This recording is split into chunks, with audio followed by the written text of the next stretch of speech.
Dans cette vidéo, je vais faire quelques rappels sur les réactions d'oxydoréduction. Alors tout d'abord, je vais rappeler la définition de ce qu'est un oxydant. Il s'agit d'une espèce capable de capter des électrons. Un réducteur est une espèce chimique capable, elle, de céder des électrons. Une réaction d'oxydoréduction est une réaction qui correspond à un transfert d'électrons entre un réducteur, c'est-à-dire un donneur d'électrons, et un oxydant, c'est-à-dire un receveur ou un accepteur d'électrons. À partir de ces oxydants et de ces réducteurs, on peut définir des couples d'oxydoréduction, des couples redox, comme on avait défini les couples acide-base. C'est un petit peu plus compliqué. Pour les couples acide-base, quand on vous donne l'acide, vous pouvez trouver la base en enlevant H+, et quand on vous donne la base, vous pouvez retrouver l'acide conjugué en rajoutant simplement un H+. En ce qui concerne les couples d'oxydoréduction, c'est pas toujours aussi simple que ça, donc les couples d'oxydoréduction vous seront toujours donnés dans les énoncés des exercices. Alors au couple oxydant-réducteur qu'on considère est associée une demi-équation qu'on appelle demi-équation électronique ou demi-équation redox, qu'on peut schématiser sous la forme ox plus n électrons donne red.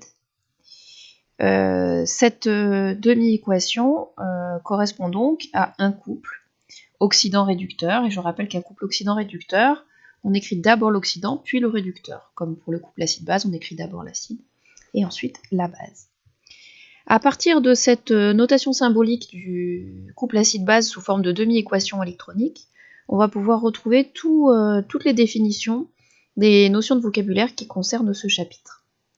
En effet, si je regarde la demi-équation que je viens d'écrire en regardant ce qui se passe de la gauche vers la droite, je vois que l'oxydant se transforme en réducteur, l'oxydant subit donc une réduction, et une réduction, si je regarde l'équation de la réaction, la réduction qui est subie par l'oxydant correspond à un gain d'électrons. Donc je retrouve qu'un oxydant peut recevoir des électrons, peut capter des électrons, puisque c'est ox plus n électrons qui donne red. Je retrouve qu'une réduction est un gain d'électrons, et je retrouve qu'au cours d'une transformation, l'oxydant est réduit, il subit une réduction. Si je regarde maintenant la demi-équation, mais dans l'autre sens, c'est-à-dire de la droite vers la gauche, je vois qu'au cours de cette transformation, le réducteur devient un oxydant, le réducteur est donc oxydé. Au cours de cette oxydation, le réducteur libère des électrons, c'est-à-dire qu'il perd des électrons, une oxydation est une perte d'électrons.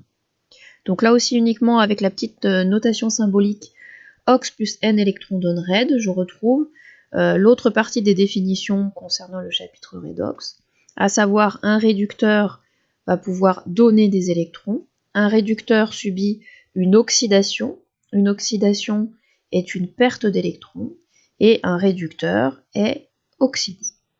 Voilà, donc ce petit schéma est important puisqu'il permet de retrouver toutes les définitions. Intéressons-nous maintenant à la manière d'équilibrer les demi-équations électroniques ou les demi-équations redox. Alors je vais prendre un premier exemple avec un couple redox que je rappelle qu'il sera toujours donné. Un couple redox relativement simple, donc le couple Cu2 plus Cu. Je rappelle que dans ce couple, Cu2 plus est l'oxydant et Cu est le réducteur. Alors pour équilibrer les demi-équations électroniques, je rappelle qu'il y a un certain nombre de règles à respecter et il faut appliquer ces règles dans l'ordre pour être sûr d'obtenir une demi-équation qui sera équilibrée correctement. Alors je ne l'ai pas précisé à l'écrit, mais cette manière d'équilibrer les demi-équations électroniques est la manière de faire lorsqu'on est en milieu acide. Si on est en milieu basique, c'est un petit peu plus compliqué, donc j'en parlerai pas dans ce rappel. Alors concernant les règles pour équilibrer les demi-équations, je rappelle que la première chose à faire, c'est d'équilibrer les éléments chimiques autres que les éléments oxygène et hydrogène. Une fois qu'on a vérifié que c'était fait, ou qu'on équilibre si c'était pas équilibré, on va pouvoir appliquer la deuxième règle qui dit qu'on équilibre d'abord l'élément oxygène en rajoutant des molécules d'eau, H2O, du côté où il manque des atomes d'oxygène. Dans une troisième étape, je vais équilibrer l'élément hydrogène en rajoutant du côté de la demi-équation où il manque des atomes d'hydrogène des ions hydronium H+. Et enfin, une fois que j'aurai effectué ou vérifié que les trois premières règles ont été mises en place, eh bien je vais équilibrer les charges au niveau de la demi-équation électronique en rajoutant des électrons du côté où il y aurait trop de charge plus ou pas assez de charge moins. Voilà, donc à chaque couple redox qu'on me propose, donc à chaque demi-équation électronique que je dois écrire, il faut que j'applique ces 4 règles dans l'ordre. Donc je reviens au couple Cu2+, Cu, Cu2+ étant l'oxydant et Cu le réducteur.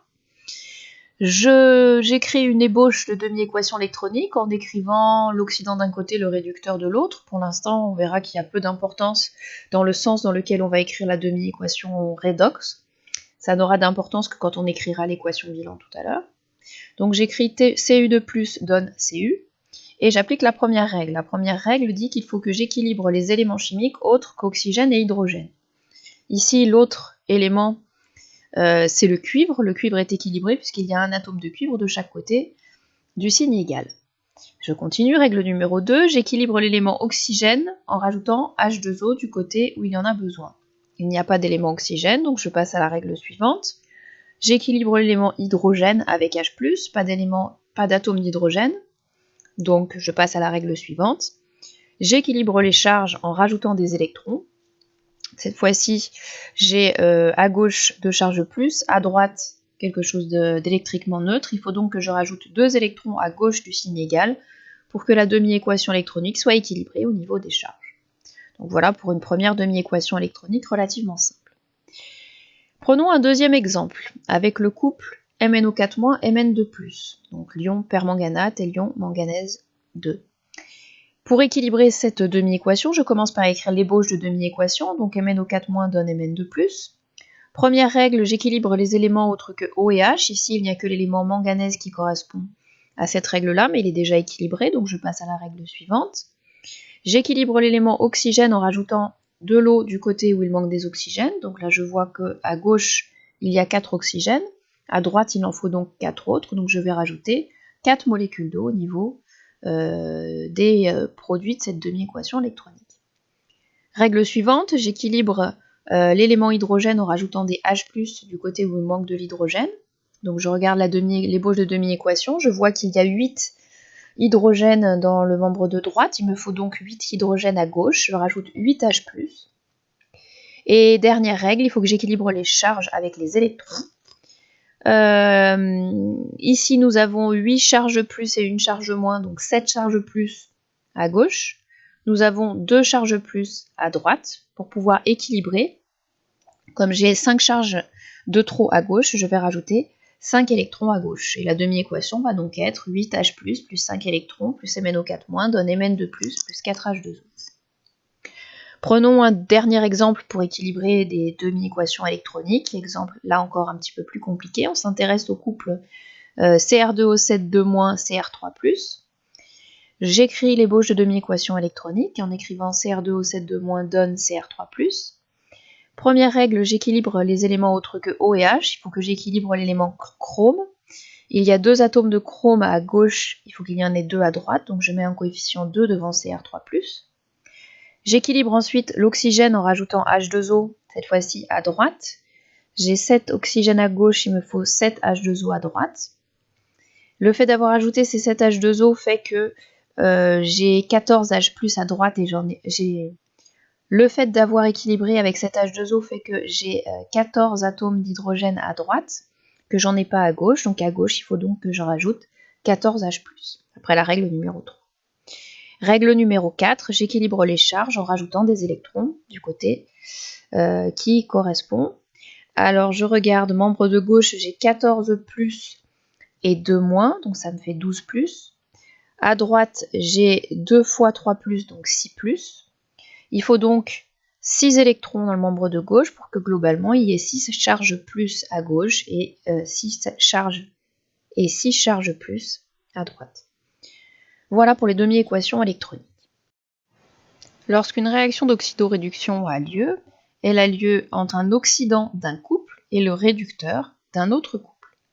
C'est pourquoi nous allons avoir besoin d'écrire 2 demi-équations électroniques afin d'obtenir l'équation bilan d'une réaction d'oxydoréduction. Donc il va falloir, pour établir l'équation de la réaction, réaliser une combinaison linéaire des 2 demi-équations qui font intervenir les 2 couples correspondant aux espèces que vous mettez en contact. Donc on va voir qu'il va falloir faire cette combinaison linéaire en fonction du nombre d'électrons que fait intervenir chaque demi-équation électronique, puisque au cours de la transformation, il n'y a pas libération d'électrons, donc il faut qu'il y ait autant d'électrons donnés par le réducteur que d'électrons récupérés par l'oxydant. Alors prenons un exemple. On va s'intéresser à la réaction qui a lieu entre les ions Fe2+, et les ions permanganate, MnO4-. Comme je vous l'ai dit, on vous donne les couples redox, Fe3+, Fe2+, et MnO4-, Mn2+. Donc la première des choses à faire pour pouvoir écrire l'équation bilan, ça va être de repérer à l'intérieur de ces couples quels sont les réactifs. Là, on nous parle de Fe2+, et MnO4-, donc je les souligne, et je sais que ça va être eux, les espèces réactives. Donc les réactifs, comme d'habitude, on les écrit à gauche. Donc la manière d'écrire la demi-équation électronique, le sens de la demi-équation électronique, de la demi-équation redox, va être imposé par la connaissance des réactifs, qui va être donc imposée par l'énoncé.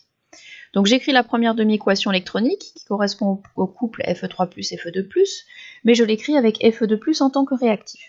Donc j'écris Fe2+, donne Fe3+, j'applique règle numéro 1, 2 et 3 qui n'ont pas lieu d'être pour cette demi-équation électronique. Règle numéro 4, j'équilibre les charges avec les électrons, il me suffit de rajouter un électron à droite.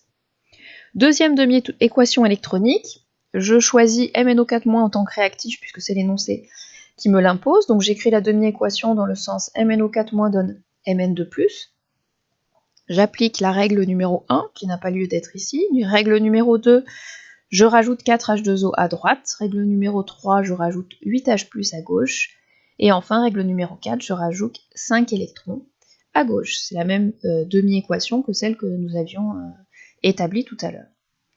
Arrive maintenant le moment fatidique où il va falloir réaliser la combinaison linéaire des deux demi-équations. Alors je vous rappelle que le but de cette combinaison linéaire, c'est de faire qu'il y ait autant d'électrons donnés par le réducteur que d'électrons captés par l'oxydant. Ici, chaque réducteur va donner un électron, Fe2+ donne un électron, devenant Fe3+, alors que MnO4- a besoin de 5 électrons pour pouvoir se transformer en Mn2+. Il faut donc que je multiplie par 5 la première demi-équation électronique, et que je garde une fois la deuxième demi-équation électronique, et ensuite je fais la somme membre à membre des réactifs et des produits. L'équation bilan étant obtenue, les électrons doivent s'annuler, et donc je ne les prends pas en compte. Je peux donc écrire l'équation bilan de la réaction sous la forme 5Fe2+, plus 8H+, plus MnO4- donne 5Fe3+, plus Mn2+, plus 4H2O. Prenons un dernier exemple pour équilibrer une équation bilan de réaction, une équation de redox. Donc on va s'intéresser ici à la réaction entre les ions dichromate Cr2O7-2- avec de l'éthanol, CH3CH2OH. Alors, on donne les deux couples, couple Cr2O7-2- Cr3+, et le couple CH3COOH, CH3CH2OH. Comme tout à l'heure, je souligne les réactifs. Donc les réactifs, c'est Cr2O7-2- et CH3CH2OH, l'éthanol. Ça me permettra de savoir ce que j'écris dans la première partie, donc dans la partie gauche de mes demi-équations électroniques. Donc je commence par la première demi-équation qui va faire intervenir Cr2O7-2- Cr3+. Comme tout à l'heure, j'applique les 4 règles dans l'ordre qui me permettent d'équilibrer cette équation redox. Je vais donc obtenir 2 Cr3+, puisque j'équilibre d'abord les éléments autres que O et H. J'équilibre O avec H2O en rajoutant 7 H2O à droite. J'équilibre les H avec les H+, j'en rajoute 14 à gauche. Et enfin, au niveau de l'équilibre des charges, pour que ce soit le cas, il faut que j'ajoute 6 électrons dans le membre de gauche de l'équation. Deuxième demi-équation électronique, elle fait intervenir le couple éthanol-acide éthanoïque. Donc j'écris à gauche le réactif, l'éthanol, CH3CH2OH. À droite, j'écris CH3COOH. Première règle qui n'a pas lieu d'être, j'équilibre les éléments autres que O et H. Deuxième règle, j'équilibre O avec H2O, il manque un oxygène à gauche, donc je rajoute une molécule d'eau. Ensuite, troisième règle, j'équilibre les éléments hydrogènes, donc je compte. Si c'est de 8 hydrogènes à gauche, alors que j'en ai que 4 à droite, il faut donc que je rajoute 4H+, à droite. Et enfin, pour équilibrer les charges, je rajoute aussi à droite 4 électrons. Les deux demi-équations électroniques étant établies, il faut maintenant que je réalise la combinaison linéaire de manière à avoir autant d'électrons cédés par le réducteur que d'électrons captés par l'oxydant. Alors ici, les électrons sont en nombre de 6 et 4, il faut que je trouve le plus petit multiples communs, donc soit je multiplie et je me débrouille pour avoir 24 électrons, soit je me rends compte qu'effectivement j'ai un multiple commun qui est inférieur, on peut prendre un bilan de 12 électrons, donc je vais multiplier par 2 la première demi-équation électronique et par 3 la seconde. Je vais sommer ensuite membre à membre. Je vais me rendre compte que les 12 électrons vont être présents de chaque côté, je vais pouvoir les simplifier, les éliminer.